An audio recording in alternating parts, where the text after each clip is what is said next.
Have you guys not grown any month over month, or have you grown every month? Every single month. There's never been a month we haven't. Today we have on Nick Shackelford, former professional soccer player turned marketing powerhouse, who's managed over $200 million in ad spend. He's the founder of Structured Agency, Konstant Kreative, and head of retention and partner of Brez, one of the fastest growing beverage brands, hitting $50 million in just 2 years. What would you say is the most underrated creative format for an ad in 2025? Green screen, small mic in hand, speaking to camera. This conversation is a deep dive on marketing in 2025, and we gatekeep nothing. The narratives and stories being told within your ad account is more important than the audiences in which you're choosing to tell this to. Oh my God. Fuck it, let's just talk about the sauce. This is the fucking sauce. And it's like the little secret. It's like the Andrew Tate, the Iman Gadzhi. People like Drake are doing it like for music. I think this also tells me that like in 2042, Mr. Beast is gonna be.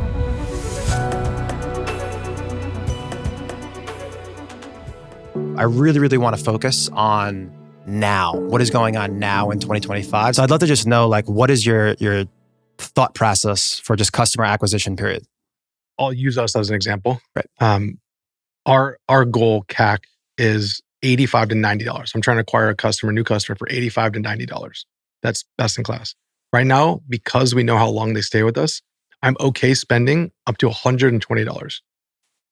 If I can spend $120, $130 if it's a really bad month, I know that with this style of product, people will come back and buy. You can't say that for a Ruggable. You can't say that for a t-shirt. You can't say those numbers are us understanding the LTV and how long someone's going to stay with us. A lot of brands cannot survive unless they are first product purchase profitable. Correct. And so for a lot of the guys that aren't thinking about building a business or thinking about building a product that allows more repeat purchasability or like expansion of other products, I think it's going to be really fucking tough. Just a hard stop. So let's talk about 0 to 1 on that, because obviously you need an ample amount of data to be able to look back and say, hey, here's my CAC to LTV ratio. What was the beginning like for Brez that you like, how long did it take you to figure this out? Because at the beginning, I assumed that it was, it costs us X, we sell it for X, and we want to be first order profitable. What was the beginning like to figure that out? Because so our first month, I think just about $25,000 to $50,000 in spend. Second month, I think we doubled. And the third month, we doubled again. So we consistently were doubling month over month. And upon launch, we were not incredibly profitable because we were a brand new product. We had to educate the market. So we knew that the investment, the dollars that we had to spend was more educating of the market. B, is this legal?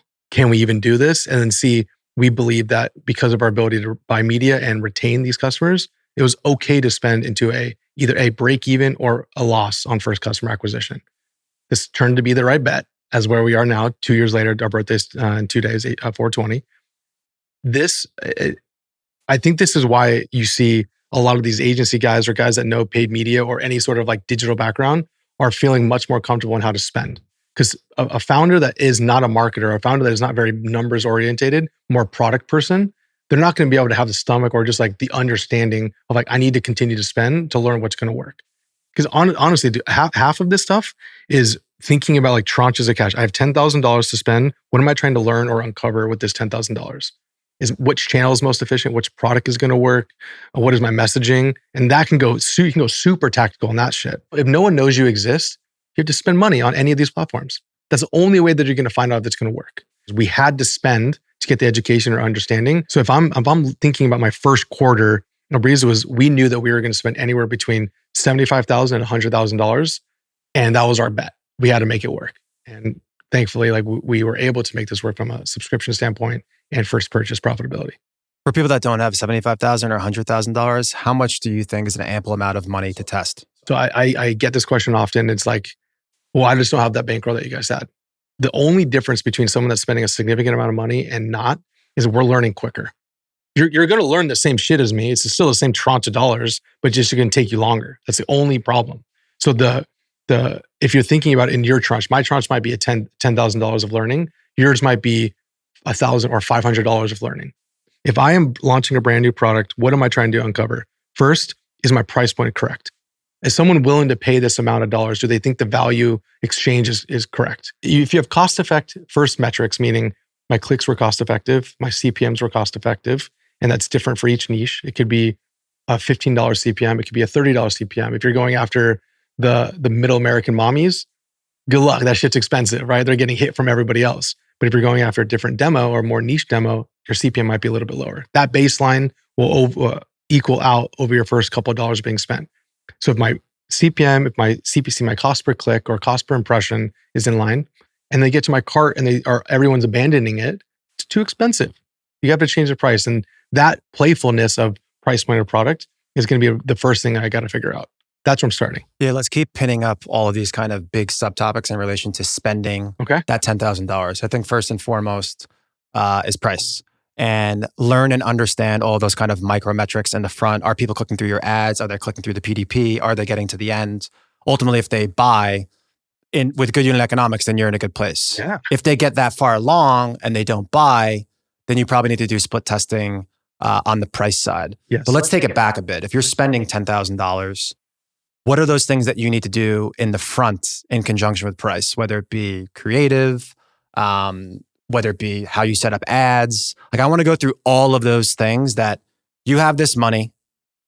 How do we make it go far to learn the most with $10,000? I call it a smoke test. I need to know what's working. So if I'm selling a widget, something very simple, Which for everybody listening, you just sold, what'd you sell? A couple $1 million of widgets in like 16, 17? Yeah, we did. I still play with this thing. We sold a lot of fidget spinners. If I have $10,000, I need to do a smoke test. I need to understand what is the reason why someone's going to even click on this thing. Reduce anxiety, increase focus, calm you down, right? So those are my 3 angles. So those are your value props. Correct. Those are my value props. What's the easiest thing for any person to create and get live in any ad account right now? An image. Correct. I would say I start with an image, product on white call out, which is just basically a white bar, bold text call out with the image of the product that you have. That is the easiest thing to get live, and it's my smoke test. Because if I can go same image, same image, same image, the only difference is this white bar of text or copy or caption that says reduce anxiety, increase focus, stress release. Cool. If I'm seeing some sort of like clicks or some sort of engagement to those, that initial one campaign setup, that tells me, okay, I'm getting a lot more interest on the stress reduction. What's the next thing that I need to improve or change? Probably need to make a video. I'm probably going to make this a little bit more longer and explain why this is going to reduce the stress. Perfect. So now I have smoke test of image. One started to work. I'm going to expand on this one specifically. I'm making a video. I'm having someone else make a video for me. 2 things are important to that. Am I having a man in this? Am I having a woman in this?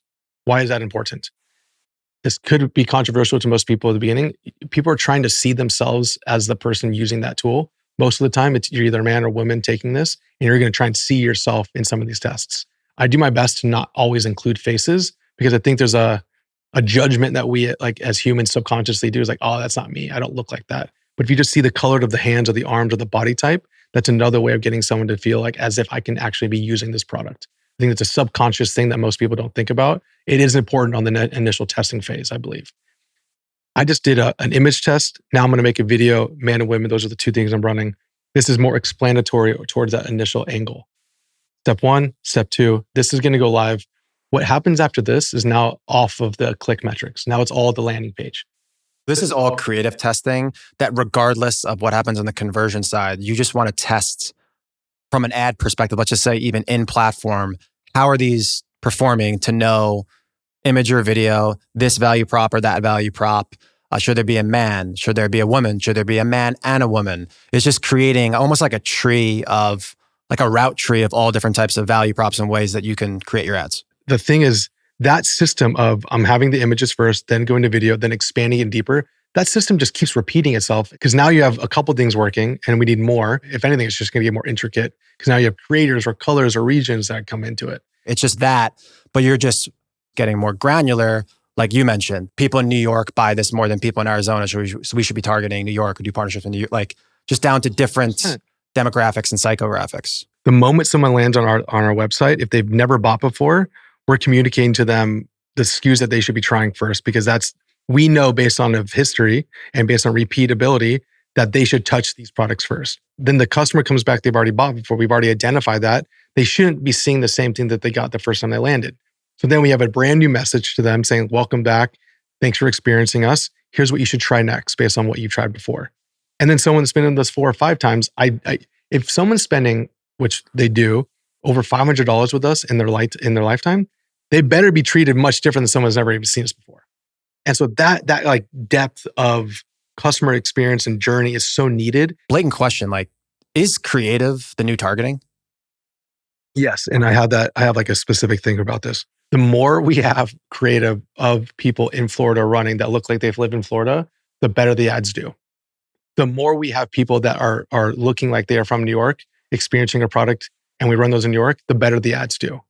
If you think about it in like a brick of content, you have the hook, you have the value prop, you have the benefits, you have the problem, you have the solution. The more you can rearrange these Lego bricks of things you're trying to call out for why your product works or who your product works for, this turns into like just a pure equation. This is like I know if I show them these 3 girls saying these 3 things about the effects that they're having before I get to the 4th or 5th second, the length of them sticking with that ad is going to be infinitely longer than me showing Nick, Aaron, or Corbin on it. Like that's the granularity of research and insights that you need to do when you're spending $1.5 million a month on ads. So it's facts. Creative is the strategy. There's no other way around it because now you don't have buttons to pull or targeting that you want to play with. There's an engineering article, we can probably link it at the back of this, that literally said the narratives and stories being told within your ad account is more important than the audiences in which you're choosing to tell this to. When did this come out? Weeks ago. Wow. Weeks ago. There's an article on FB engineering. It's like literally like, here's our new algorithm. And so is that just saying just go broad and or just let Meta figure it out? They've been saying that with the Power 5 movement that they've been pushing for a very, very long time. But this is them doubling down on like better storytelling, better investment in a creative. And now they're saying we need more authenticity. We need more diversification in storytelling. I mean, that's from the beast that drives majority of our ad spend. So is it the death of the traditional media buyer? I don't even like hearing this because I'm so like sensitive to it because I know that's where I came from. But I think this is the death of media buyers that believe that they have strong control over what happens in the ad account and what their performance is going to be. You're basically saying they need to be emotionless in nature, no more targeting. And now it's more about these media buyers ultimately need to be, let's just call it like creative strategists. Yes. Because you used to have like pods. You have a creative strategist, you have an account manager, you have a media buyer, maybe you have a junior media buyer, you have a designer. You have like 4 or 5 people. It actually should just be your media buyer, who is your creative strategist, who maybe has a designer that supports what they need or a creator that creates the content that they have. That's our structure. I've mentioned it in past episodes. Our head of e-com had never done an ad before. Like never clicked the button? He had never done an ad before. He's now our media buyer. And obviously he has got a creative team underneath him. So he went super creative. Not even super creative. We just think that putting the ads up and making like, we don't think that there's a job for that. We don't think there's a job for that. Agree. So now he's just directly in contact on Slack with Jeff, my business partner, who's the creative strategist, and the whole entire team of creatives that are feeding him all these different iterations. Yes. Is it photo? Is it video? We're going to test this value prop, this hook. I was scared to do it, but I mean, if for people out there listening, if you're a medium-sized company, if you're in the $5 million to $20 million range and you're paying a % of spend, we talked about it off camera. You could be paying 10 to 40K a month, and someone that gives a shit and is just rigorously testing can do the job. I mean, he literally taught himself. I gave him 4 weeks to teach himself, and then just talked to a bunch of smart people, and now he's doing it.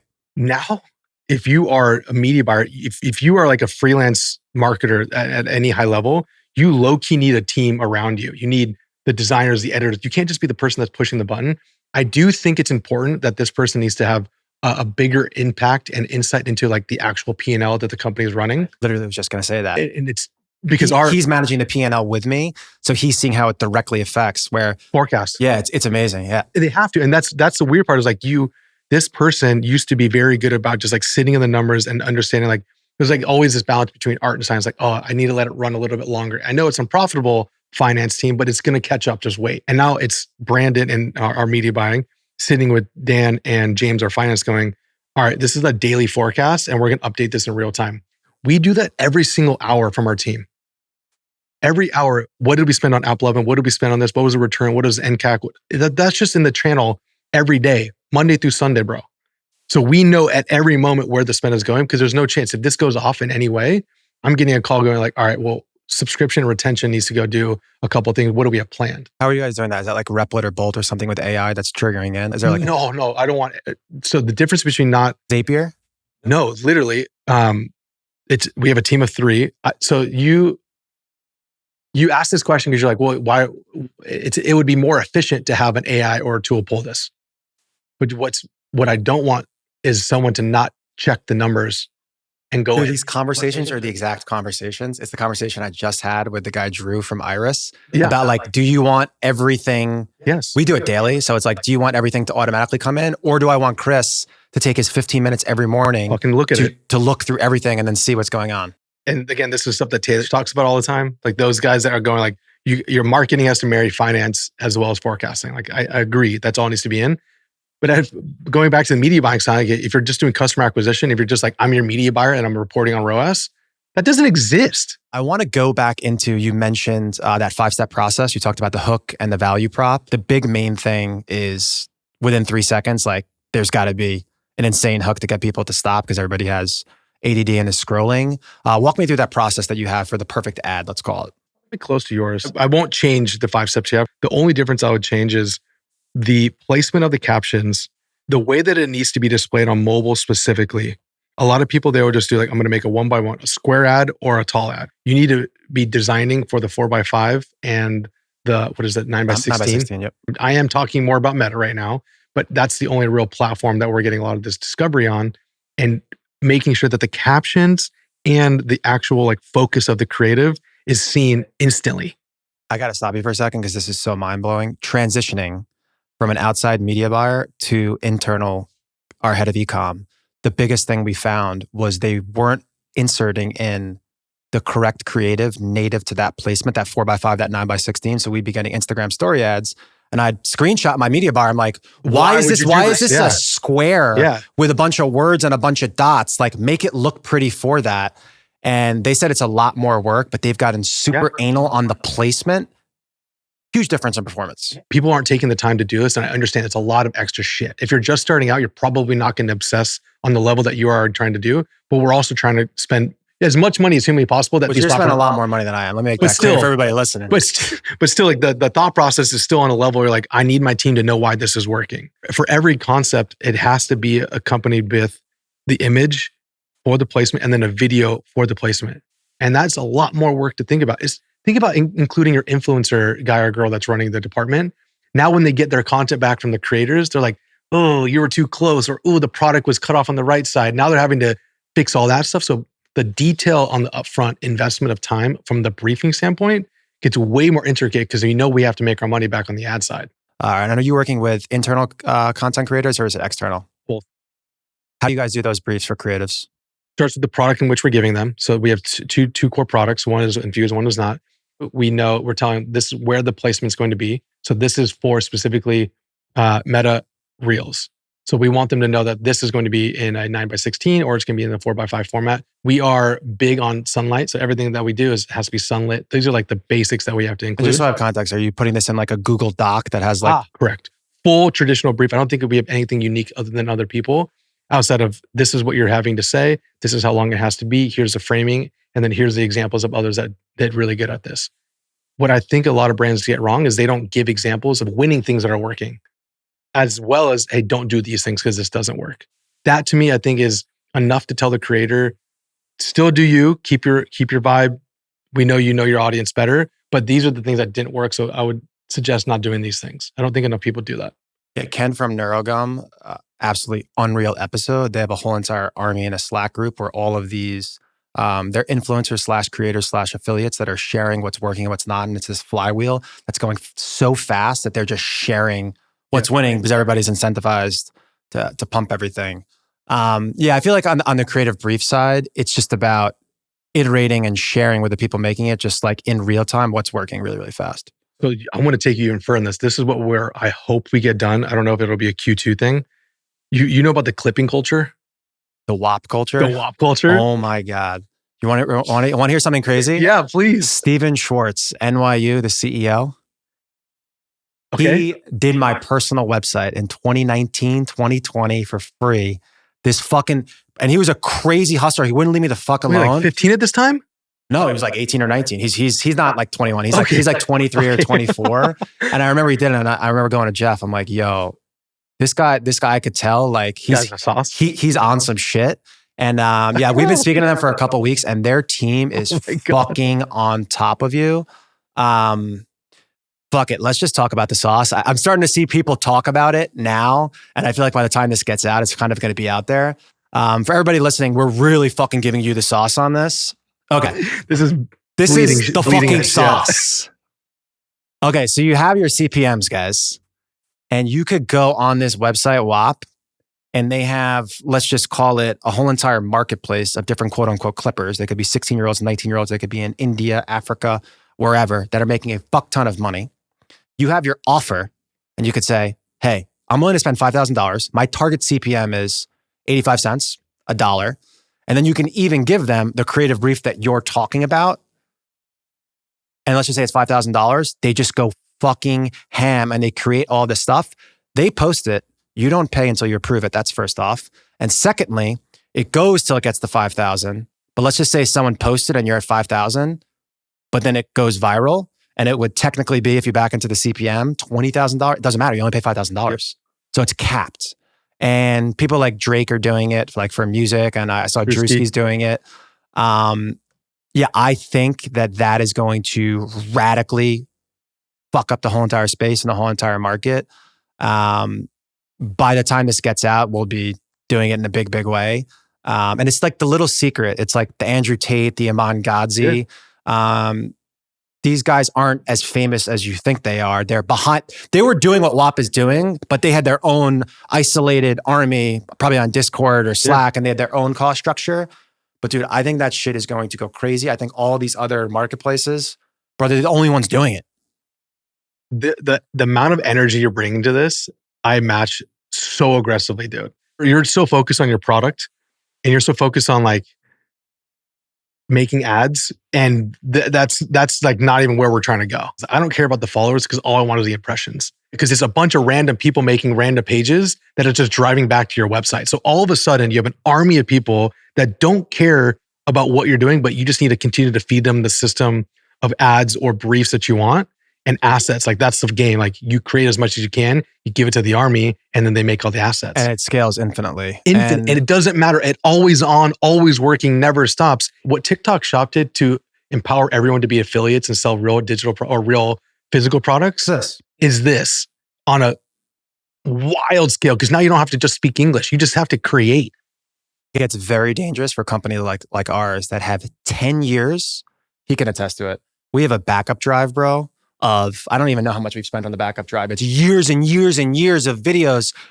All we're doing like right now is cleaning it and then putting it all there. Oh my God, that's dirty. Yeah, the TikTok stuff is they mostly probably want them to have the product. This is like, they don't even have to have the product and you can absolutely sprint. I think that is just further cementing the fact that your follower count means absolutely fucking nothing. Absolutely nothing. And this further accentuates the fact that, again, we mentioned off camera, rookie on YouTube, we're just starting to learn. It's actually so much fun. YouTube, as well as other platforms, they are prioritizing the smaller creator. Huh.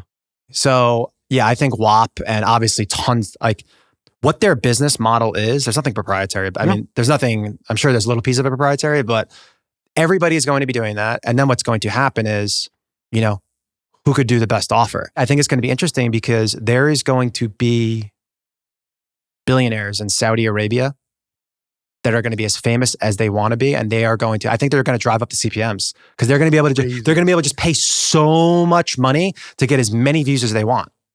Not only them, the OnlyFans are going to go crazy. Think about it even on a crazier level, right? Because they don't have a way of getting top of funnel people in. Oh, it's going to get crazy. Imagine when like the people from like in like politics catch up to this. Like, oh yeah. Would you go as far as saying the podcast, this was the year of the podcast? Do you think the year of the WAP clipping is the next one? I think that's a safe bet. Crazy. I think this also tells me that like unequivocally in 2042, Mr. Beast is going to be president. Any of these people with huge distribution and the ability to push even harder through WAP, I mean, they're going to be able to hit anybody and everybody. They have all the leverage because they already have the distribution. So they can leverage that alpha against the WAP. You got to do a whole one on this one. Yeah, That's crazy. I That's have crazy. to have Steven on this. 100%. That's crazy. That's mind blowing. I actually did not want to talk about it, but fuck it. We just Sorry, talked bro. about it. Sorry, We're keeping this on there. I want to tie a bow in the customer acquisition because that's obviously like your wheelhouse. Do you think first time founders in the beginning should manage ads and or be in the ad account and know and understand how to use the ad account? Really good question. Unequivocally, yes. It'll allow you to ask better questions to the person who will eventually be managing it. Second, say you're only spending $5,000 to $10,000 a month, $3,000 a month. You're going to have to pay this person or somebody else to manage those ads. That could be thousands of dollars more in testing. So why wouldn't you just eat it yourself? And I think now the tools are sophisticated enough where you don't need a lot of outside support. And if you do, bro, you can go find someone, do a quick consult, look over your shoulder, and then continue on. But I do think at the beginning, say up until $10,000, $20,000, $30,000 in spend, that the founder or somebody on the leadership team should invest in this because this is where your new customers are coming from. Yes. So funny you mentioned that second bucket of having somebody outside and check it. When we were transitioning our head of e-com to take over as media buyer, I'm like, I should probably hedge my bet and have somebody from the outside. Good point. He ran ads for Hexclad, a bunch of huge brands. I was like, hey man, can I pay you X? I'm not going to say the number to just talk to my guy, tell him everything. Go and check one time a week. And that was like an amazing learning lesson, for my guy. And now, I think he's up to par based on all these other media buyers. And now it's really down to A, effort and staying on top of it. And then B, just being on top of the creative and making sure that you're really cranking more creative. On the creative side and on the ad side, is it safe to just say that like more is better, period? Because for me, I am voraciously hounding my team, more creative, more creative, more creative. What's your thoughts on that? But before I went through the documents of Andromeda, I was volume over anything as much as I possibly could. We measured on our weekly calls internally, we measured the amount of new assets launched and the amount of assets that hit what we called success metric, which is just dollars spent on it. Because if it's hitting our metrics, we're spending dollars on it. So we said, if we can come up with on a weekly basis, 10 concepts, 2 ads of those concepts, 20 total, good job, that's a successful week. And now that number might have changed depending on new product drops or Q3, Q4 coming in or summer versus Q1. Like that might change depending on the season of spend and our target of profitability for sure. And that allows you to staff properly against those. Like, hey, if I need X amount of ads, I probably know how long those take. Let's just say during busy season, if that doubles, then you need to hire against it. 100%. And that comes into play of like, maybe there's some SKUs that we can't sell or something that's back ordered. So we don't make assets for that one. So like the communication of should we be investing time, effort, and money into selling these products? If we're not going to have them, we shouldn't. So so generally speaking, I think more is better than less because if you don't have anything working, you're going to need more anyways. And as soon as something starts to work, all it's going to do is inform what more you need to make. Once you start advertising, if you can't really stop because it's A, the lifeline of new customers coming in, B, the expression and the always on-ness of what we do digitally. What are those, you said that if it hits, X amount of spend, then it's a success and you can look back to kind of those micro metrics. What are those micro metrics for you to define success on like an ad set or a campaign level? Is it just CAC? I would say the easiest thing is CAC. Cost to acquire a customer for everyone listening. And I would say the easiest thing is CAC. The second thing, so we're spending on so many channels that sometimes an ad will continue to run past the point of profitability because we see cheaper cost per cart, cheaper people hitting our carts. And I know I have a good email flow that can back it up, right? That's a little bit of a different thought process. That's very interesting. So basically, you're saying if they get to cart, then you get the email. So you're saying you value not getting the sale, like getting the sale is ideal. That's CAC. Of course. And then secondly would be getting them to a point where you can get their email and then you rely on your back end. Correct. And I think that we can do that at our scale and our spend. And this is also my plea to anybody starting out, like build out your flows and we'll get into the retention side of things. But this is where I feel confident enough in knowing we have a 20% take rate on someone choosing to be a subscriber. Awesome. Let's just get them to the site. And if we don't, our ability to get those non-customers to new customers is better than most in the market. So that's like where my brain is going, what justifies the ads guys to continue to run ads that are quote unquote not profitable from the dashboard or even from a a tool reporting. And at that point, you probably have such, a granular understanding of how and what you're doing on a per platform perspective, where you could say, hey, maybe AppLovin isn't the CAC winner, but it's the collect the email winner. Yes. And then you just kind of blend everything in a pot together. And then ultimately, as a company in all of the channels, are we hitting our goal CAC? Are we hitting our goal? Dude, you're absolutely spot on. Then that's the conversation me, Brandon, and James get having going, what is my bull case? What is my bear case? And like, what is our daily pace? And then that should just changes dynamically. Brandon might be like, I'm going to pull back spend. I know you have 3 emails going out tomorrow. Okay. Yeah. Like we'll make it look a lot better. We have a drop coming very soon. I'm going to go heavy on my side and I'm going to tell Brandon pull back because why are we going to overspend when these customers are going to buy anyways? That's a sick video game here, guys. This is a sick video game. Is there a third peg in there as far as a KPI that you're looking? I love CAC and then get the email under the assumption that you're going to win on the back end. Is there a third one or is it those 2 of the big ones?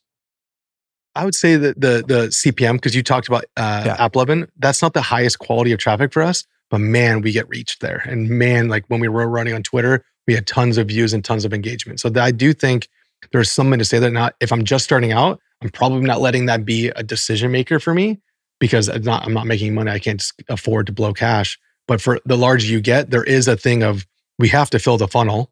They're at least knowing who we are, and it might not be ready for them to make the purchase. Like there is times of someone seeing something, oh, that's cool, but I don't really need anything right now.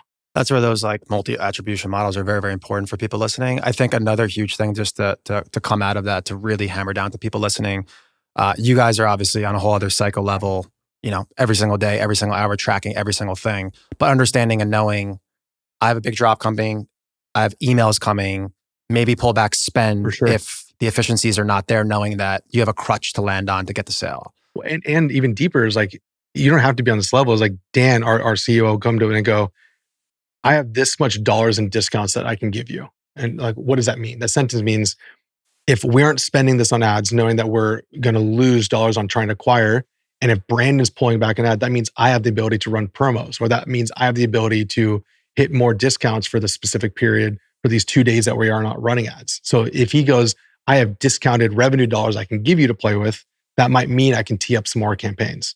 I love that. That is the reason why I fucking love this podcast. Because I guess I'm meeting amazing people like you. I'm learning so much, and I'm bringing this stuff back to my company. Literally, we track zillions of fucking metrics. One of the 4 key metrics now that we're tracking, because it's orders over $1,000 on a per day perspective, spend, MER, and then the number 4 is what you just said, which is discount as a % of sales. We understand and know our sweet spot. And now that's a new lever that we could pull in conjunction with an email or a new product or something to help us kind of even things out. For people just starting e-com or maybe smaller companies, is just understanding and knowing like what's your daily burn rate, and then the % of discount is like your sales could be going up, but if your % of discount is going up as well too, maybe you might not outpace burn. So interesting. I love that. I love the looking at email or text capture as like a true secondary KPI. It has to, dude. Those are coming into your ecosphere. Like they're interested enough to give you something. Well, we don't have Nick Shackelford doing our cuddling of our email list and our retention to really fucking draw that out. Tell me about top, middle, and bottom of the funnel, and just give me your playbook on how you sit. We probably should have talked about this when you were talking about how has like ads changed over time, because I had a very different. I'll talk to you about where I used to be and where I believe in it now. Where it used to be, that to me was so segmented. I used to have top of funnel, or what we call prospecting specific campaigns, where it was like, oh, this is all new customers. This is the first touch point for the brand. Anybody that's seen our ads before won't see these types of ads. That's how it used to be. And then I'd have a middle of funnel that was less branded, more value prop driven, very addy, if you will, of like, buy this today, here's your reward tomorrow. And then at the bottom was just, hey, don't forget about us. Here's a discount code if you need to get over it. That's how it used to be, like a 3-tiered legitimate funnel. Now, just so you know, the title and thumbnail of this video is going to be 2025 e-commerce masterclass with Nick Shackelford. So 2025, what is the strategy right now? Unfortunately, it is a lot more mumbled together. It is a lot less structured and segmented than I used to want it to be. And that's okay. And here's why. Before, we couldn't trust Meta to serve the ad that we wanted to for a new customer So we had to force it through audience segmentation, and we had to force it through specific ads that we were showing them. We had to force it. Now, Meta would be, this is the trust us era. We're in the trust us Meta era, trust the algorithm era, trust the AI era. I believe that we are going to move into an era, and we're already in this era of, I am organizing the ad account based upon the assets, creative, and angles and stories that I'm telling. So when I log into my ad account, it might look like feel better tomorrow, but everything underneath it is just a consistent story from the landing page all the way to the actual ad that we've been creating, video, image, etc. So that all will live together. It's almost like a folder. So it could be the product, value prop A of that product into all the assets you'd create for it.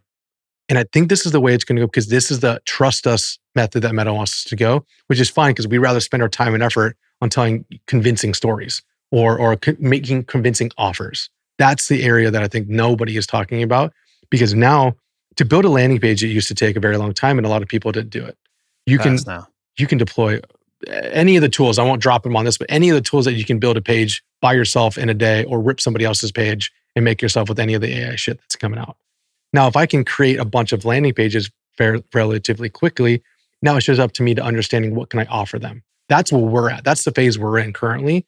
Can we structure enough offers to convince a consumer to try us for the first time? And then how do we keep them? I won't talk about that just yet. Let's just say you're spending, you have $1,000 to budget and you want to test 1,000 creatives. Like, at what point is it diminishing returns? Like, how much do you need allocated to get statistical significance on the creative? You want me to say a number. You want me to be like, you need 5%. No, I want you to prove to me that I'm not a psycho, that I'm telling my team, more creative, more creative. So here's two arguments. I'm gonna choose one at the end. I need as much creative as humanly possible. Please get it loaded in the ad account. Okay, boss. We're incredibly unprofitable. We need to make sure we run just the best performing ads. Those two things happen all the time. You could be telling a team, I need you to launch a lot more. And he can be back and be like, dude, we are so unprofitable. I do not want to launch anything new. I'm going to kill everything that's not hitting target. And that's a function of X% is working and then X% is testing to find the next thing that works. And you're just saying less testing, more double down on what's working. Correct. Because if you're like, what makes a really good media buyer? I go, like, they know how to spend money. And you're like, what the fuck does that mean? They've spent enough money to understand when they shouldn't be spending money. And they have a feeling of like, I can't launch any more campaign. The account's not spending it, or that's Meta's choosing to allocate the spend to an ad that's not highly converting. I'm going to have to turn that off, which means the account won't spend anymore. So there's this like movement that happens, like dance that happens within these ad accounts that you, depending on how profitable you are on that specific day, will be justified on how much you should launch new ads in there. Because if you all of a sudden have only 2 or 3 really good ads that have worked for you historically, whatever that is, and you just introduce into the ad account 5, 10, 15 new ads, and all of a sudden majority of your spend's coming in, none of these are hitting, none of these are working. The whole account's lopsided. The whole account's lopsided. And now all of a sudden, guess who's going to freak out? The media buyer and the ads team going like, guys, we shouldn't let this run. Even though we know we need to spend to get more assets to hopefully make new ads that will work. So this dance is like super dynamic. And there might be days that our team will go, no, we can't spend, nothing is taking our budget or nothing is proving profitable. So from a media buyer perspective, you're just pushing and pulling the budgets. It's always good to have a ton of assets and content in the cooker, but ultimately you could build thousands of assets off what's working now. And then, you spend a couple hundred of them and now something's completely different. You're gonna have to redo all those assets. You should probably have runway for, probably like a 30-day window. I love that. I do. I think you can plan in a monthly basis and then it's rotating, because again, you probably have drops, you probably have holidays, you probably have other things that you can implement some of these messages on, and you have your evergreen running. They're like, we know these angles usually do well for us. How do we keep making more of that? And then we keep launching those as well. But it is a very dynamic movement of this overall. You do know you need to introduce new ads, but not at the detriment of ruining the ad account. A general rule of thumb, if right now if the company is doing good, what % should be to winners and what % should you allocate budget to testing new and what's next? What's healthy and what we're trying to strive for is a 70-30. We're trying to have 70% of the dollars going towards what we have conviction in what's working, 30% going towards things that we are not totally sure. And when the macro of the company is a bit in the dumper, what does that go to? 90-10? Yeah, I would say 90-10 or even go 100-0 because you have like this cyclical performance that happens on various weekends. We know for a fact our product gets a lot more energy, love, and support Friday through Sunday. Complete opposite of my situation.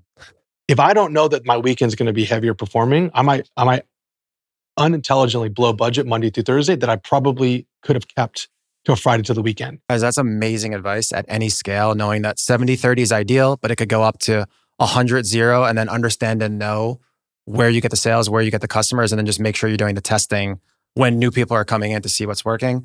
I love that. Amazing practical advice. Let's talk about from a content perspective, just paid versus organic. How do you look at that? We've evaluated this so many times. The activity of you posting and sharing organically has a direct benefit towards improvement of ad account.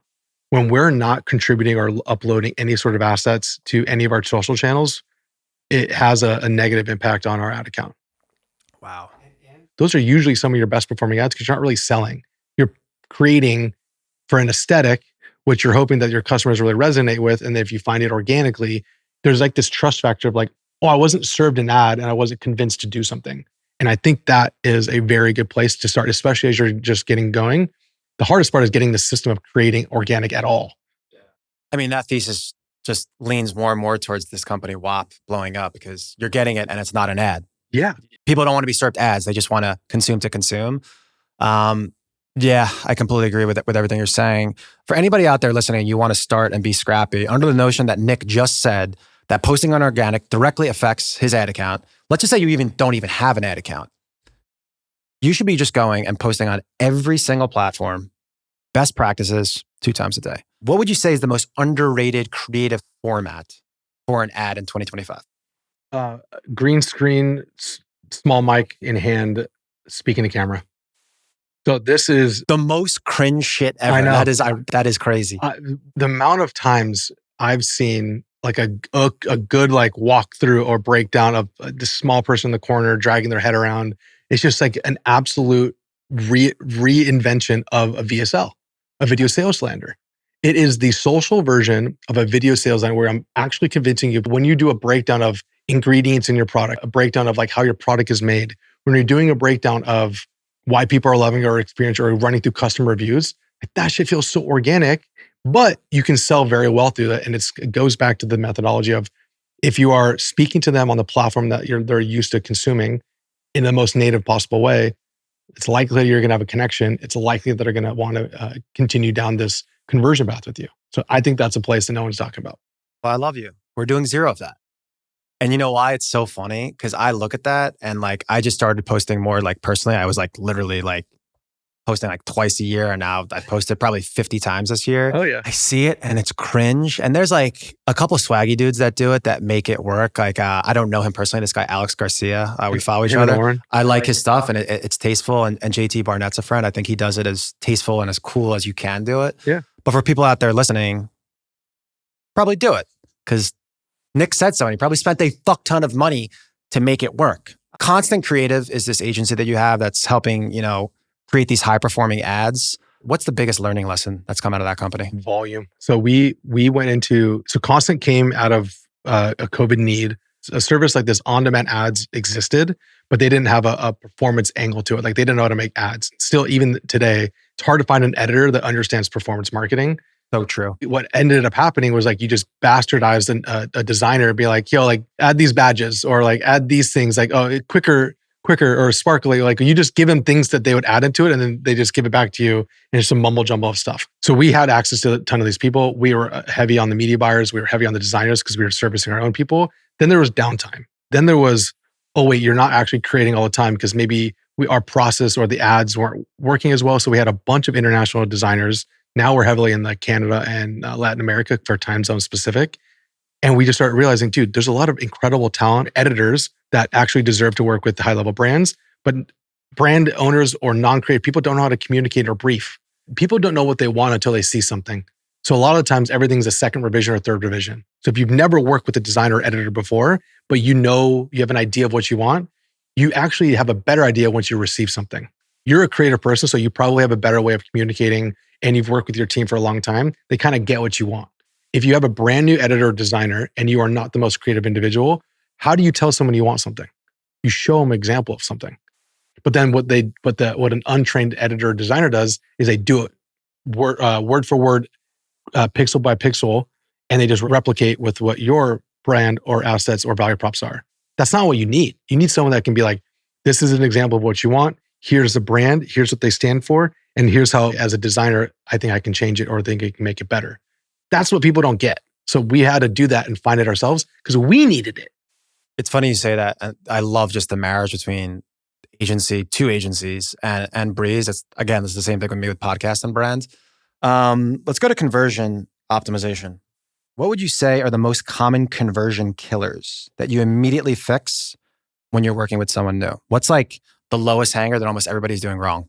I'll go homepage and then I'll go to product page. When I'm landing on the website, and depending if you're a low SKU store or high SKU store, if you're a low SKU store, I want this page that I'm landing on almost look like a landing page, but have a little bit more brand story. So if I'm landing on it, I got one product to sell, they don't need to click other buttons to add that to their cart or get to conversion as fast as possible. The lower the SKUs, the more that one landing page is going to be optimized towards putting it to cart or putting it to checkout. I think you just need to highlight the product specifically and don't overcomplicate how many pages need to go into it, especially at the start. The more SKUs you have, I think True Classic is probably one of the goats at the amount of testing the volumes that they do. You land on True Classic, their website, and they have so many different packs and bundles. As you start to scroll, first off, at the header image, it's what is their current offer or what is they currently trying to promote or have the most amount of visibility into. Awesome. Right beneath that, what is their highest AOV and what is all their bundles and their packs? Because they know that as they start to scroll, we want to make sure that we're showcasing the highest AOV to see if we can get most money out of the customer. That's everyone's goal. No matter whether you're saying it or not, that's everyone's goal. And then as I start going down there, now I want categories. Now I want to be able to shop if there's a lot of SKUs, or I want more insights or feedback on the specific single SKU that I could potentially buy. That's what I want on the homepage. Product page, this shit kills me so much. You land on a product page and the first thing you see is like just the product and like it's just white behind it. Product on white and the landing page. I'm like, really? This could have been a lifestyle image. This could have been a great looking person. This could have been the product in use or some sort of dynamicness of it. And it's just nothing. It's just a product of whatever it is just sitting there. And I think that's such a waste of imagery, especially because what you're going to put right next to it is a weak description of why you think someone's going to buy the product rather than filling it with incredible headlines. So that's an important split test is that first image on a PDP page. Do you know where you look to understand what's happening there? Amazon. These guys have the ultimate product page. Amazon branded pages with the amount of images they have there, that is the closest thing to the most optimized website in the entire world because of how much traffic they have. You think these guys don't test the product pages or their buy button? Nobody can touch that volume. We, as a product that wants multiple purchases or a product that has multiple SKUs or a product that has different packs, kind of like you guys where you can add on different frames, et cetera, the ability to clearly lay out the most frequently bought together or frequently bundled together products is something I think people spend a lot less time on than anything else.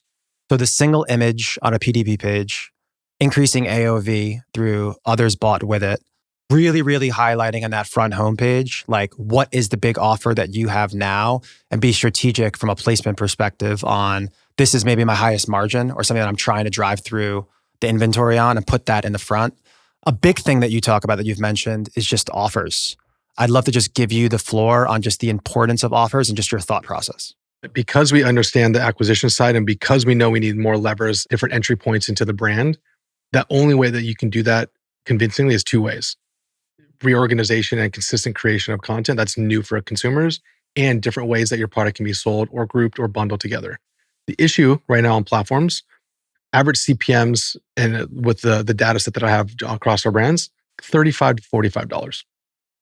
Expensive, dude. Before, when we used to sell, it was like 10, maybe 15 if it went crazy in a very expensive season. That's that golden age, pre-2020. That was a good time. That was when we should have all sold and moved to Barcelona. We may or may not have said that off camera before. Allegedly. So now it's like, anytime I look into it, I go, I need to increase AOV as humanly possible. And this is ignoring that we have subscription. When I'm looking at it, the offer structure has to do two things. It has to give them something clearly more valuable than if they were to just land on my website. I need to position something that I know for a fact will be the best they can't find anywhere else. And they will allow them to come back and buy from us again. And we'll be able to position more things for it. Specifically speaking, if I'm selling a face cream specifically, I know that this will congruently give me a towel or a scrunchie or something on the back end that I can allow to bundle or boost up the AOV. So that first product you have, you need to think about the secondary and tertiary products so that I can add it into, convince them to buy. People that do really good at this, AG1, Everyday Dose, Groons, where they can say, this is this acquisition, new customer offer. Okay, what is that going to be? You have a blender or you have a cup, you have a mug, things that have higher-ish perceived values, but don't actually cost us the brand that much. It's an irresistible offer to start. What is the single product or SKU that we know if someone buys first drives the most amount of LTV? I'll go even further. What allows them to buy the next thing the fastest? The second step of that is like, cool, I know if they take product A, they're most likely going to get product A again and maybe add product B. But if I give them product B, they're going to get to product C even quicker. We know that our entry point is a 6-pack. But if they actually buy the 12-pack, that means that they're going to buy it again because they're going to consume it more because they have more. What? Like we should have been selling the 12-pack the whole time. Well, if we didn't know that because we didn't have the information of like, what is the speed of increasing repeat purchase rate?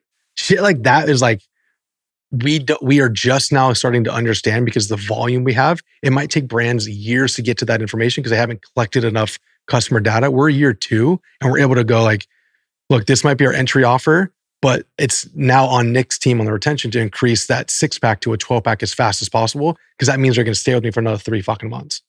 And if you understand your unit economics, you ultimately are willing to basically at any cost almost lose in the front if you know what that customer lifetime, the predictability of that customer lifetime is going to be.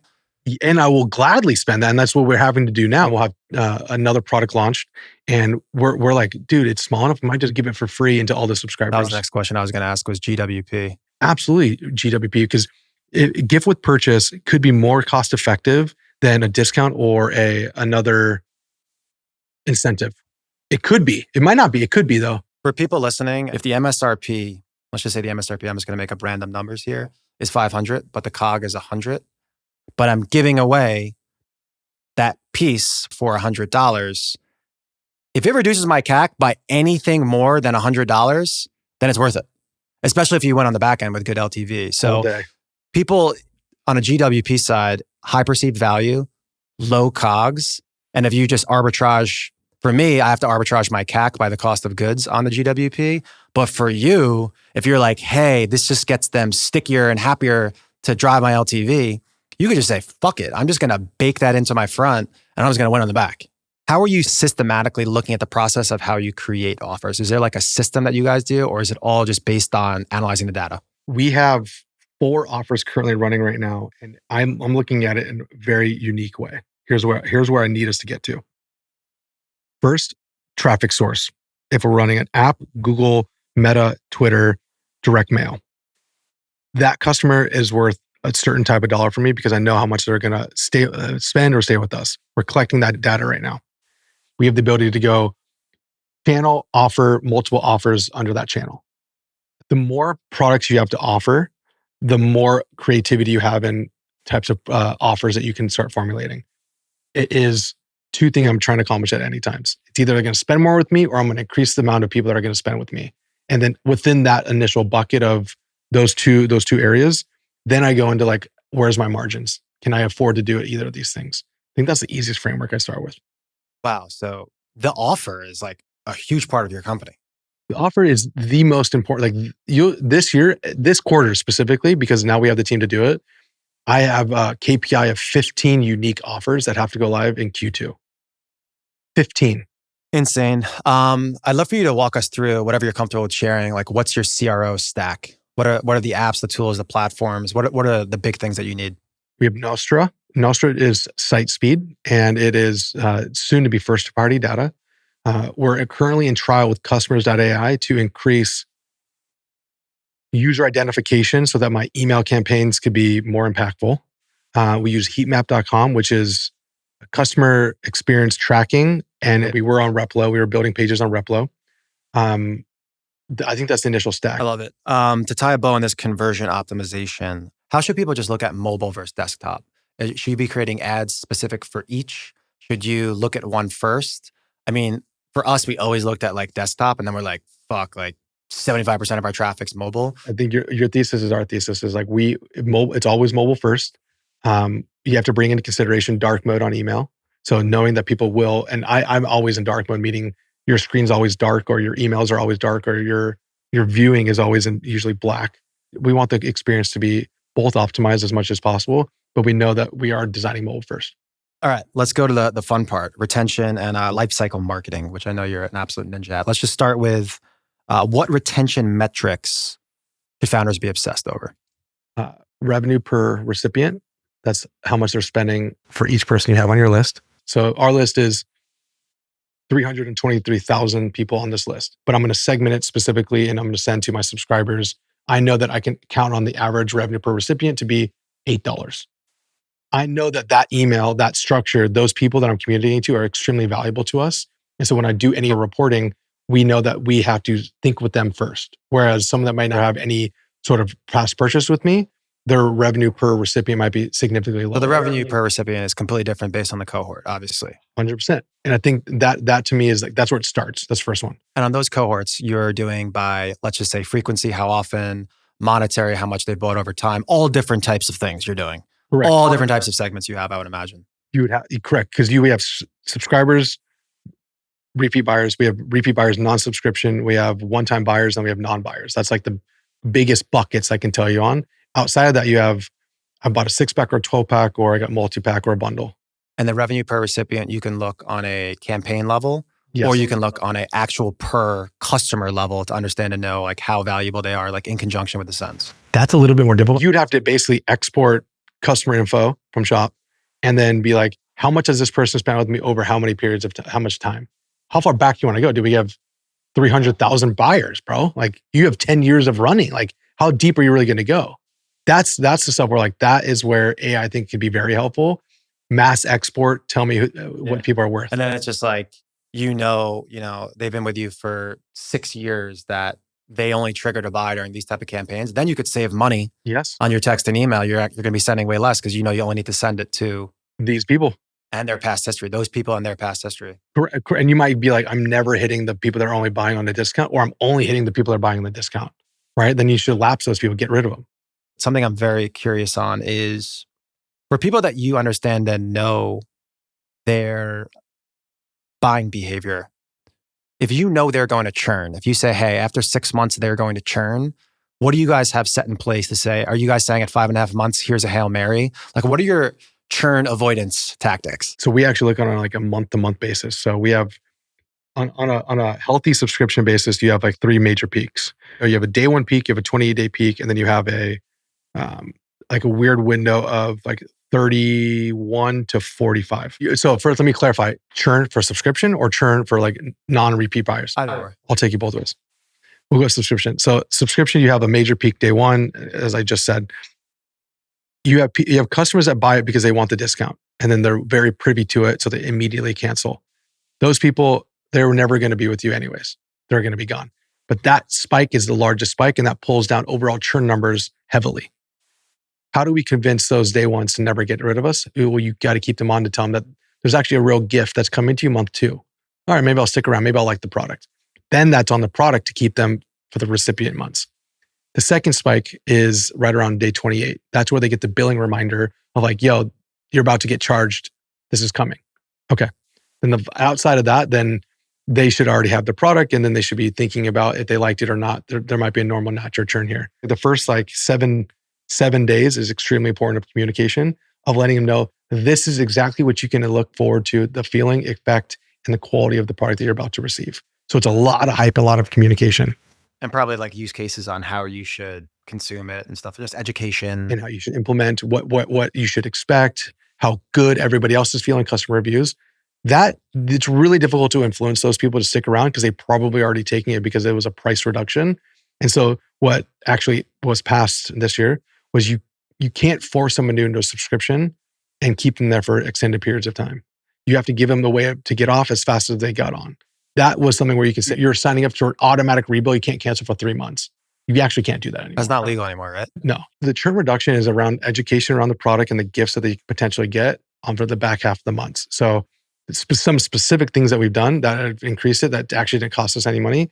We do subscriber giveaways and say like, hey, if you were subscribed past the 27th, you have been entered in to win 5 free cases. Give more of the product that they're already subscribing to get. At the end of the day, that's what they want. They want more. First thing. That was like the easiest implementation we changed. Our churn from Q4 was 24%. It's terrible, bro. 24% is like quit. You should never be doing anything. And so as we started to focus on it from Q4 to Q1, we went down to 17%. My goal by end of this year is to get the best in the market, which is sub 5% aggregate churn. That's like, I'm like in AG1 category. These guys are like the goats of keeping people for long periods of time. Only way we do this is more products. So it's not actually like a tactic thing. It's, I got to give them more products. I got to give them more frequency of when they can receive this product. I got to make it more cost effective. And if they are going to just leave, they usually give 4 reasons. I can't afford this. I have too much. The effect is not what I want. Or I found another brand. Those are the 4 reasons that they tell us when they leave us. Cross-sell me. Give me those rebuttals. Yeah. So you have too much. No problem. You should be able to recommend this. You should give this to one of your friends, or here's how you should make it into mocktails so you can save it for later. Education on how they can actually use that product at different times. Or you might have too much. Okay, so if you're at a 12-pack, let's go down to a 6-pack. Or if you're at a 6-pack, let's go down to a 7.5 short cans. Less milligrams, less cans, or a smaller size. Oh, you actually don't want that? Well, you should take our Spirit where you can self-dose yourself, and then you'll be able to actually make this into whatever drink you want. So that's something that we're trying to solve. I really do believe it's just we're too expensive. And so if we give them discounts or if we try and incentivize them that way, that's the best way. What would you say is the biggest retention mistake founders make? I think not communicating enough to them in a variety of ways. So you have plain text from founder, plain text from customer support. You have plain text from product development. These are just emails that are like just straight written that are no graphics, no nothing that go to the consumer. Those are all 3 things that can be communicated on a monthly basis. Like just popping in, hope you're enjoying the product, or here's why I made it. Here's what people are saying. And ironically, I bet those perform really well. And we have an email that goes, message from Corbin from Brez. It's like, yo, I just asked the team. We just got this offer. It's about to drop. We did a tease today. He's like, yo, you guys aren't going to believe what I have coming for you guys. Pay attention. We're doing a live stream on YouTube. Come join us on 420. Like that was an email, and that was a non-revenue. You can't even buy anything other than the bottom. That was like a $40,000 email. Bringing them down the funnel. For founders that are listening, I think, especially when you're the underdog and you're in the beginning, people want to support you. Hit them with that founder text-only email and let them know you're a small business that's looking to build and you appreciate their business. It doesn't hit as well at scale. But I think when you're smaller, people want to support that. It does way better. Oh, yeah. And I'm seeing a lot of those text-only emails on the tariff situation right now. Yes. People getting creative and navigating, being playful around it, saying, hey, we might raise our prices. We're not now. You should buy now. And I bet you they're squeezing out some revenue. So that's the first thing. Second thing is like product explanation. Like you have to walk them through almost like a step-by-step tutorial, taking the time to explain to them, here's exactly how you should use it and when you should use it for most maximum output. I think that's a place that we undereducate on. Wow. And as far as that goes, again, getting granular, once you understand and know your customer who you're talking to, then you can speak more natively to that person. We did mocktail madness for March Madness. And we needed to improve our spam rate. It was like, well, we need mass responses to us. Like we need them responding to our email.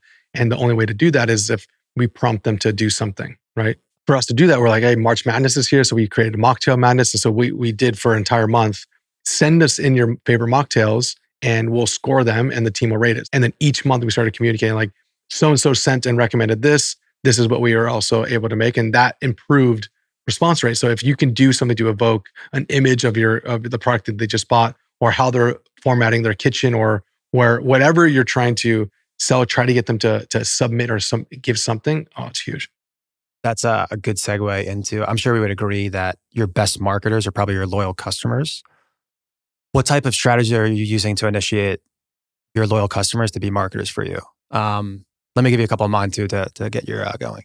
One, we have a huge following on Iconic and we weren't leveraging it enough. And I've found, like, specifically from an influencer perspective, we're getting more leverage and better deals with the influencers because we're doing co-branded posts with an account that has 700 plus thousand followers. So just leveraging the distribution that we spent 10 years to build to provide more value to those people. Another huge thing that we do is understanding and knowing the cohort of the very valuable customers. Some of them that I even talk to, I used to call all the customers, the big customers, on Fridays. Sounds so stupid. Don't ask for 2. Don't ask for 3. Tell a customer to tell just one person. It sounds so silly, but I've been doing this thing for like 6, 7 years. Okay. Say, don't tell 5 people. I don't want you to tell one person. That's achievable. It's doable. And they're going to tell one person. And obviously, if you're talking to them, they're going to have a good experience. So I would say those are the 2 things that are getting people to kind of market for us. Is we're getting more distribution through influencers and then better word of mouth through. Yeah, that's. I don't think there's any way we can do better than that. And your product has a nice AOV to play with. So like that one intro and you not having to spend to acquire that person that was recommended is game changing. Anytime a product is damaged or anytime anything is, one can is crushed, we ship back a 6-pack. And it was like, look, keep the cans, give it to somebody else. And so we want at any time to give them more, to give away more of like a delight and surprise budget that we have. So we have the discount budget and we have the surprise and delight budget. The CX team gets to use at their discretion. We call that the WOW budget. And Yeah. True Classic does that as well too. It's huge. I think it's massive. I think it's so important, dude, because they know the value of the product. We know the cost of our product. It's the best thing. They came to you for a reason. They wanted the thing that you're selling. I've said it a couple times on the podcast. I have to say it again. And it's going to be the whole thesis on the next thing that I'm going to do is use common sense. If somebody is upset, a can is nicked, like, you wow them and over deliver. If you look at net, the 6-pack that you give, your true cost of goods, if you gave that to 100 people, do you think that X amount of money you're going to make, forget revenue, forget LTV, probably an EBITDA on just first sale, you're going to make way more than that. And all it takes is one of those people to do a big order and then you're in the green. We used to do that so much, we stopped doing it. We're doing it a lot more. Ironically, we probably filmed like 2 months ago with True Classic. I was doing research on them like months before because I really respect what they're doing. He got me to hire a head of customer engagement that her only job is literally, she's got a WOW budget and then she's doing posting, but then she's talking. She has to answer every single comment, every single DM across 7 different channels, every day, all day, and some other things too.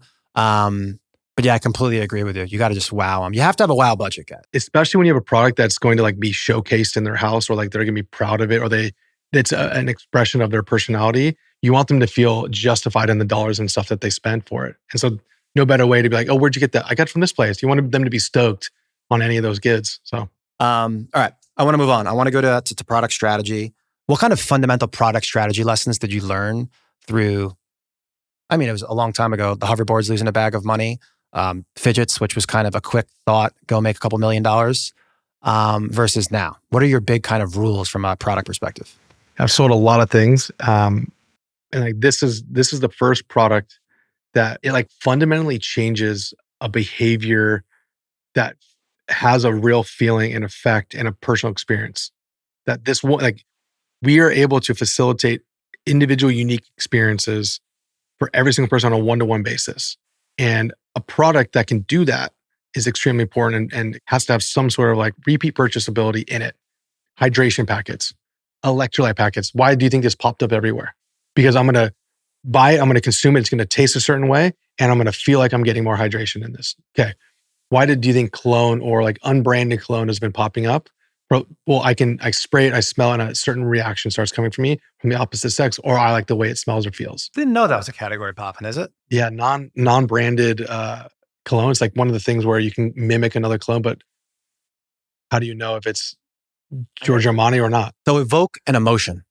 Yes, but I would not have done this if I didn't have the conviction in Aaron and the team. I want it to be shipped in a parcel. It's got to be small. It's got to be something that I can put in a sleeve or somehow like fulfill at volume. Cans is not the way. Large frames and pictures is not the way. Don't go that route. Literally talked off camera about this. This is such an underrated, I forgot what I was listening to. Oh, you know what? It was native deodorant. Perfect. And early on in the process, he brought on some sort of specialist on like a UPS packaging and stuff. And he wanted to make sure that he designed it to get into a smaller parcel.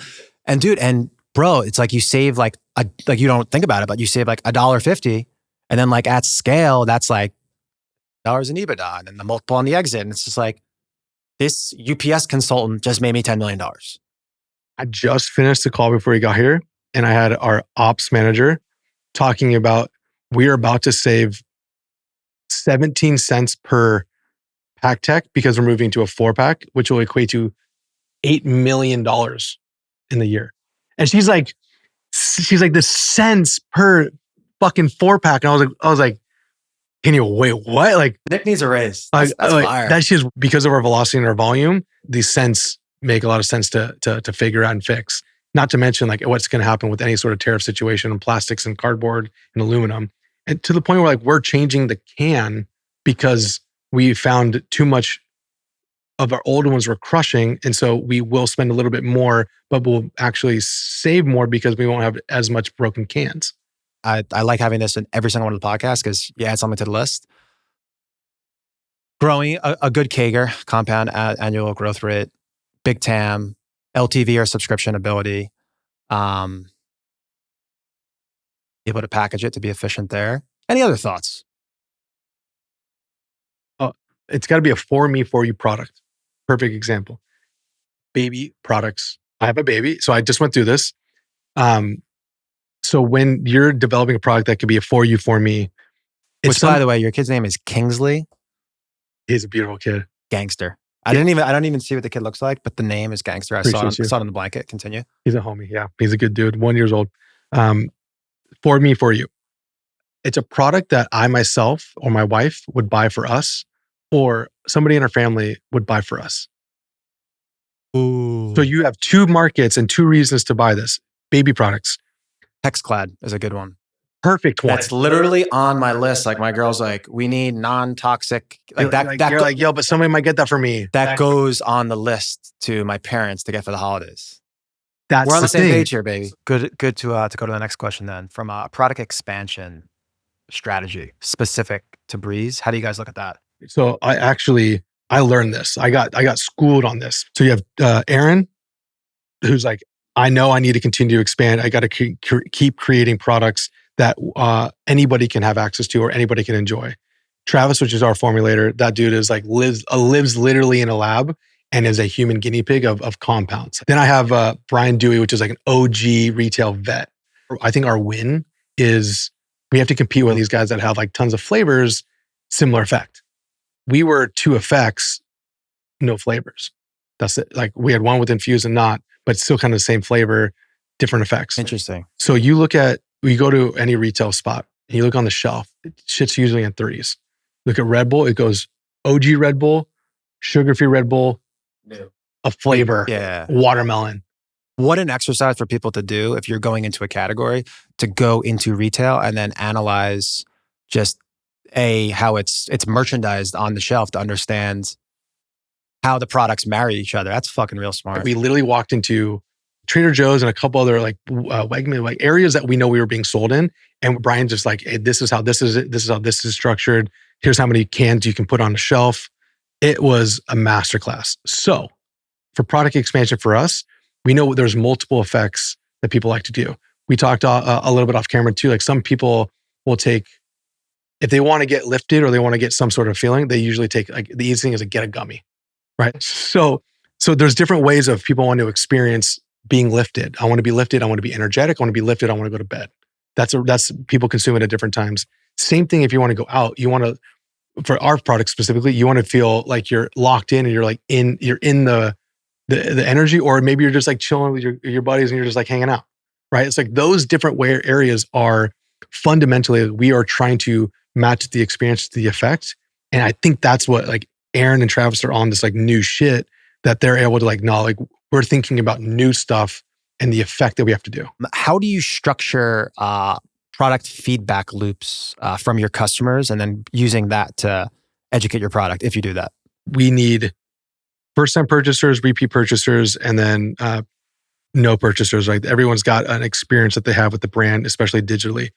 We have a post-purchase survey. Essentially, it's like, I bought this product and I'm expecting, you have the questions, which is, how did you hear about us? What do you expect from this product? And where do you think you're going to use this product the most? Those are like areas that matter to me. Why?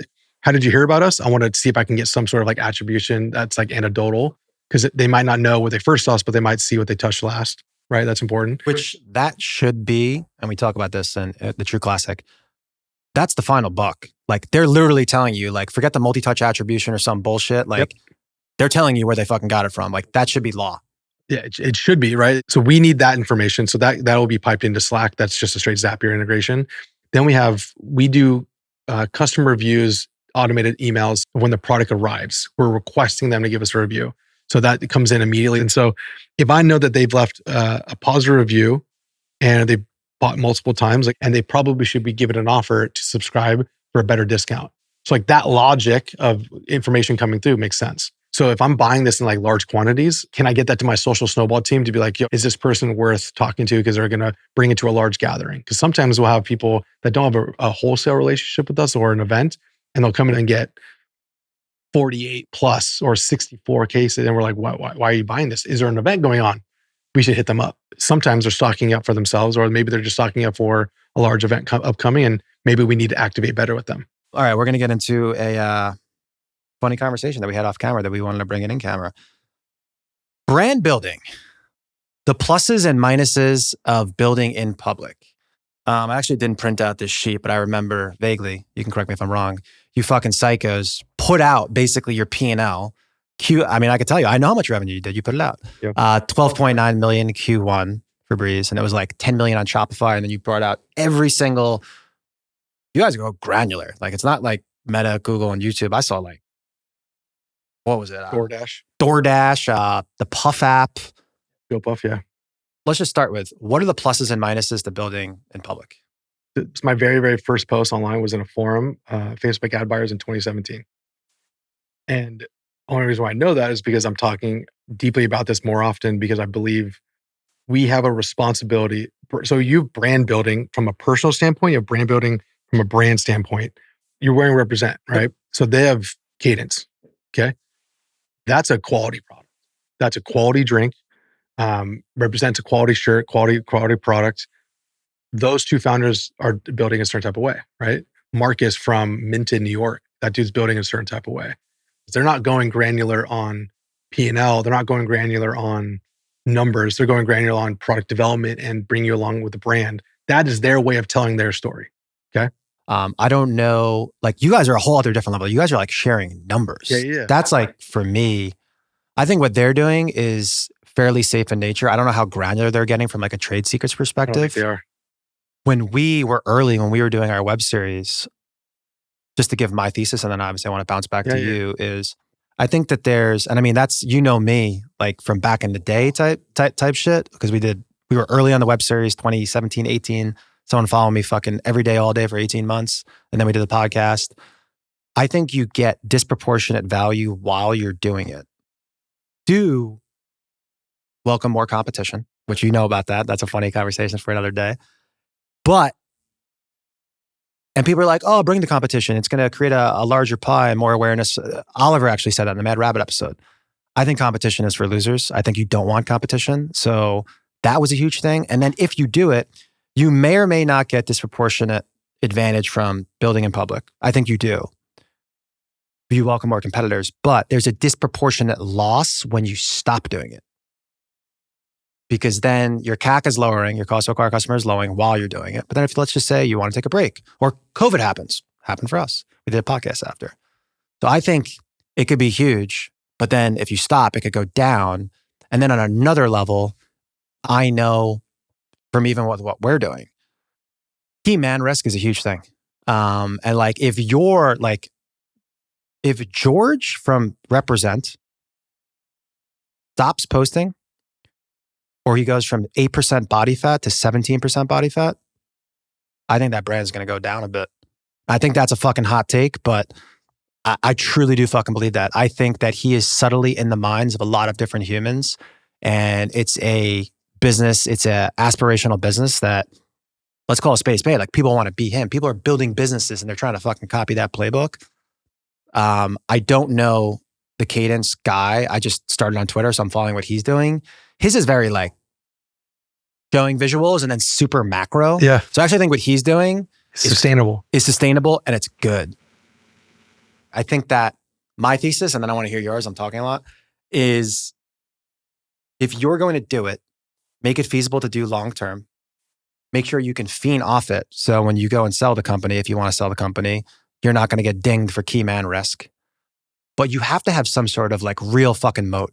I intimately believe. You believe what I just said? I do believe what you just said. I do believe it. And I actually don't have a disagreement on this. I have a question of commitment. You have to do it if you actually like this. You can't be sharing and then all of a sudden stop. This is outside of just Brez. This is like 14, 15 years of how I've been. And like it takes a certain type of person to willingly put themselves out there religiously, consistently, all the time. And key man issue is a problem, but what makes a really good movie? Incredible character development. How many more people can you get bought in to continue to talk about the story? How many people on your team can you have them share and talk about it? Now, I'll talk about the risks in doing that and sharing the spotlight with the greater team. Before Aaron and I got on with Brez together, I was Nick of all the other businesses, and it was a major traffic driver. Millions of impressions a month is what I put up right now across every platform, and just pure creation of whether it's numbers or podcasts or videos. This is you just talking your shit. This is me just on my shit. This is personal brand too, but yeah. Correct. When we got in with Brez, like I was such a huge advocate of like, do we have to share as much as we're humanly possible willing to share? Because we're fundamentally changing a human behavior of consumption, which is a huge thing to do. And like, we're not the first ones to do this, but we are the biggest to do this currently. By us sharing our numbers, it is doing three things. One, it's sending a signal to the market that we are, like, you need to watch us, VCs, you need to watch us, PEs, you need to watch us, alcohol, you need to watch us, people that are incredible in their other space that are maybe working for a competitor that might not have a good time, but they see somebody else doing incredible. So it's a flag to the market going like, we got it, we're here. You guys need to pay attention to us. This brings employees, this brings retail partners, and this brings incredible opportunities and leverage from a tech standpoint. Employees, retail, I would love for you to talk on a tech standpoint. So from a tech standpoint, they know that if I'm going to put up impressions in the hundreds of thousands on a consistent basis, and we are using the things that we're talking about, 100% I'm not going to make you pay for anything, or you're going to get a hell of a deal ongoing, and I know you need my tech. So if I'm putting up impressions or they'll allow you to invest in their company at a good valuation. Absolutely. Early. You'll get you in the back door for a lot of things that should I have been on the table at Triple Whale or North Beam or no, or you look at any of the things on my list. No, but because of the reach and the volume and the consistency and the actual proven ability to be in the game for this long and be reinventing ourselves. Your ability to influence. It is. And it's the ability to be in the right place at the right time and have the right relationships and not fucking anybody. But just would the juice be worth the squeeze if the barriers to entry for your business is very high? Like you have to understand and know, like Aaron, you guys have a bunch of weapons, but his weapon and understanding of this, let's just call it gray area landscape and how to market within it. I mean, from what I saw, it seems like he's like literally goated, like literally like the guy. So I think that allows you to go deeper. You can argue that the barriers to entry are higher, thus that the only competitors that will come in will be big boys. And then my firm belief, and I have a weird inkling that you agree with me, is he who can spend the most wins. So I'm just saying with that. What I do think though, is I think all the other things you said, tech, the retail, the sales, the lowering of the CAC, I think it's worth it.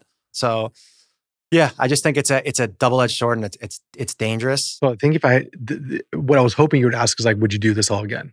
If I had to do it again, I would not be as loud as I am. I'd still yap because it's fun to yap, but I don't think I would go this deep.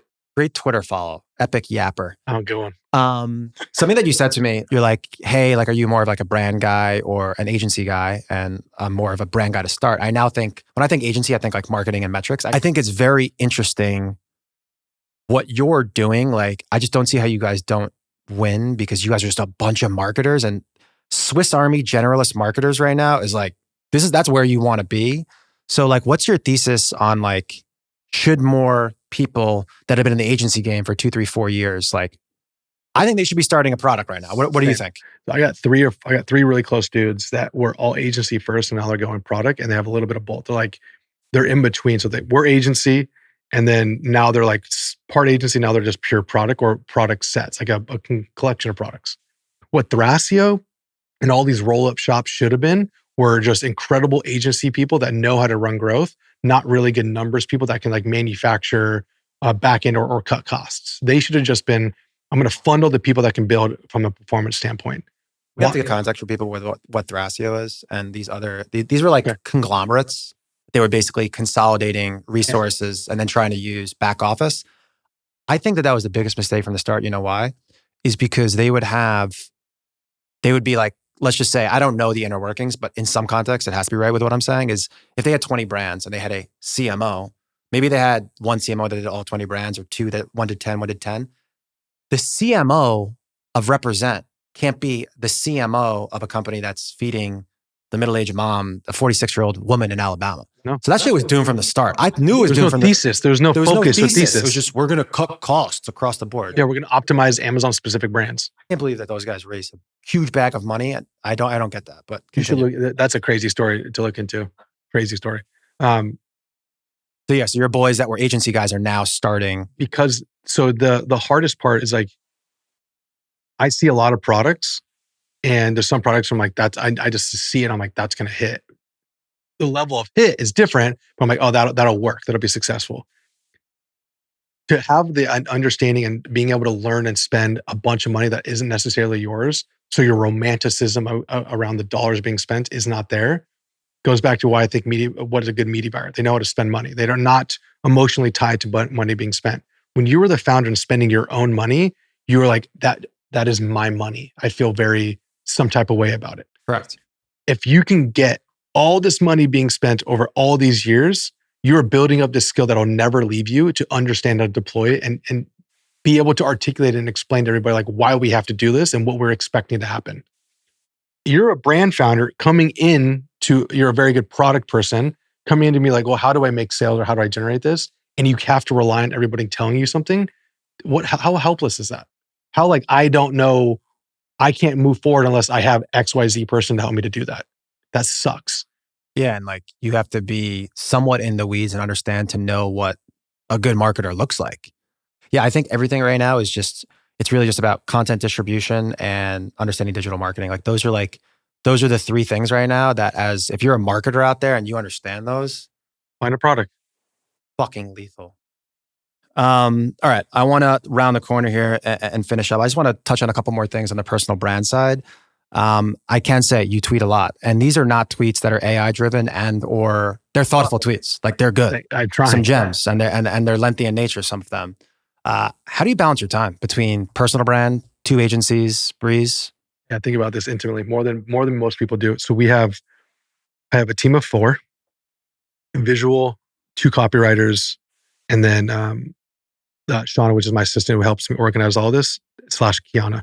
And this is for you, for your personal. This is Nick. This is for Nick. This is just Nick. Monday or Tuesday, I'll debrief on a full hour to 2 hour call around topics that I believe that are important to me, or I believe that are relevant to what's happening right now. And I'll go vocal, brain dump on both of them. So it's one that we're talking about most frequently is like my son became 1. I'm a first-time dad. I also have a lot of things going on. I want to express myself more on how it feels to be a father, a founder, etc. Love that. So that was a topic that's important to me. I think that my audience has grown up with me. And so I think that they would resonate, I hope. And I'll start off with the themes. I'll debrief how I want this to be done. I will receive my content back to me in the structure that I would want it to be written at, make my edits, plan and schedule it on a weekly basis. And how much of this is AI driven versus them understanding and knowing a backend Bible and prompt and then speaking in your voice? 0 AI. There's no AI. The prompt, the only AI that would be used in it would be an analysis of best performing past posts I've done organically. And then they'd be like, yeah, I need you to redo this one. This one did really well. For instance, I have a subscription one that I talk about is like benefits of reducing churn. here's 10 things that I would do. And then that was an image, then that would go into a tweet, and then that would go into a graphic. And even on the pillars I speak about is like, I can speak through Brez, and that's one pillar. Then you have like agency, where it goes, here's the people that we serve. Here's what we've been learning on paid media or email or SMS or creative. And then the final thing is like, I have life and family, what I'm intimately talking about today. And so I update this constantly with I link a Google Doc that I update on a frequently basis, like every couple of weeks. Of like, here's the things I'm interested in. Here's the things I'm working on. Here's the things that if you find interesting, you should yap to me about. For someone that has, I mean, you have a team of four. For someone that has less budget, what is the advice you'd give to someone that's just starting out? Oh, easily. So you go get either Tweet Hunter or Typefully. Yeah, so Typefully is where I'm scheduling, writing, and deploying, and then analyzing my own. Tweet Hunter will pull popular trending tweets based on who you search or things that you're interested in, and then you can like find inspiration on the back of this. Go get Justin Welsh his course. Bro, that's the first course that I paid money for, a $79 LinkedIn course. He's a goat. He'd go to LinkedIn. I think I've slanged a bunch of courses for this guy. Yeah, as you should, dude. He's a shout out to no relationship. That is epic G. right now that you shout out. Who is this guy, Justin Welsh? He's like solopreneur that believes in building individual companies and sells a low ticket. Guys, go check course. my LinkedIn. Tell me if you think it's good. That is so fucking funny. What's the chances, dude? It's because it's where we need to begin. I think it's the best place to start. And then I think that is what will give you the idea of what you need to create about. Unfortunately, you got to have some shit to talk about. Like if you aren't doing anything, so that's why you keep it on a weekly basis. It's a projection, reflection, life. That's why I believe in a week. You project what you should be doing. So you're going to talk about it as if you already did it. That's things that you're going to do. Hopefully you get it done. And then when it happens, you talk about what you did. We had product launches. So I was like, hey, we have these things upcoming. I usually talk about that the week it's happening. And then I go, hey, we launched Spirit. Here's how it did. Here's how it did. And so there's learnings that come from it. All right, next question. What is your favorite productivity hack that sounds crazy but works? Normally, people just go right to, like, they wake up, first thing they grab a coffee. Like we've all seen the videos. I'm not dunking my face in any fucking water. I would say, can you delay the caffeine? Like can you not eat breakfast and you can delay caffeine? I think that's what's been working for me, like nonstop. 2 is I don't touch emails in the morning. Shauna has that on lock. And so shout out Shauna, appreciate you. So she'll kind of tee it up of like, hey, these are the things that you have to reply to, and everything else, like, I'll talk to you at noon. All right, next. What business tool would you pay 10 times more than what you're currently paying because it is so valuable? You're giving someone a shout out here. 10x. And since you're getting the shout out, do not overcharge him on this. I would say Stored. Stored is the fulfillment partner that we're trying to work with or about to work with.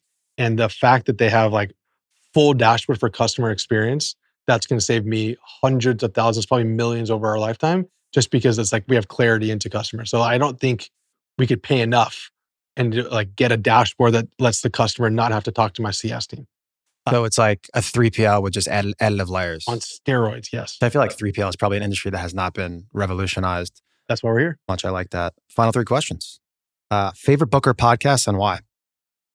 Favorite podcast I'm on right now is the brand. They call it Brand Fathers, but it's Oren, it's Ash, and it is one other guy. But it's basically all dudes that are like way more brand versus performance. They talk about like high-end brand activations, and it's something that I lack. I'm a much more performance dude. Nice. And then what about your favorite book? I don't read, but I'm listening to. I like to take it in audio because I do a lot of walking. Monetizing Innovation. That's the current one I'm on, and this is like optimizing towards. So as AI is coming, like it talks about like how do you price it accordingly? How do you think about what products to launch and why? And so it's a lot of like the methodology of like how do I research and understand what products to launch? I don't know if it directly applies to the brand side or if it's like maybe me trying to learn about how people position products for everything else. Touches on AI, a book that I'm reading, again, called The Coming Wave. If you've ever read the book Sapiens, which explains, about like humankind, it's this book for AI. So from a macro perspective, with a guy that's been in the space for a long time, it'll fuck you up, bro. Everybody should read that book. I recommended it. All right. Entrepreneur or brand that you want to give flowers to and why? I'll say the team at Grunes. So I think that I've seen him operate before, seen this product, and it's basically the gummy AG1. And I think the opportunity that he has for him and his team, I think that's the one. I think they're going to do it. That's that green gummy company. Yep. I think that from the offer, from the email to the structure, like they got it right. The team is on point too. I'm in the funnel. That's good. We're going to end with one big thoughtful question. How big can Brez be? This is a generational run. Like I think this is the new wave, and a handful of people are really going to win here. Billions, dude. Big B. I like that. You have to. to say B. I mean, your growth is crazy. And like, It's wild. we were talking before, about product, brand, or SaaS agency. Like the multiple on this should be absolutely crazy. The numbers, it's hard to even fathom, dude. Because like we don't. Have you guys not grown any month over month, or have you grown every month over month? Every single month. There's never been a month we haven't. That's why it's so difficult to understand like forecasting and understanding what do we do with this. But like alcohol is in like the trillions. That you can't even like that's world, like you can't even fathom that. Like no CPG brand sinking of that size because you just literally can't. I mean, CPG is just a hot space right now. We had Bill from Athletic bring on even that, the non-alcoholic. Oh, dude, starting to go absolutely crazy. Bro, I had an amazing time. I'm glad that we only spoke for a little bit off camera. We brought it all on camera. We definitely just talked a bunch of shit. Where can they find you on all social, and then just shout out all your companies? Twitter. So I'm heavy on the Twitter. So I am Shackelford on Twitter. I'm Nick Shackelford everywhere else.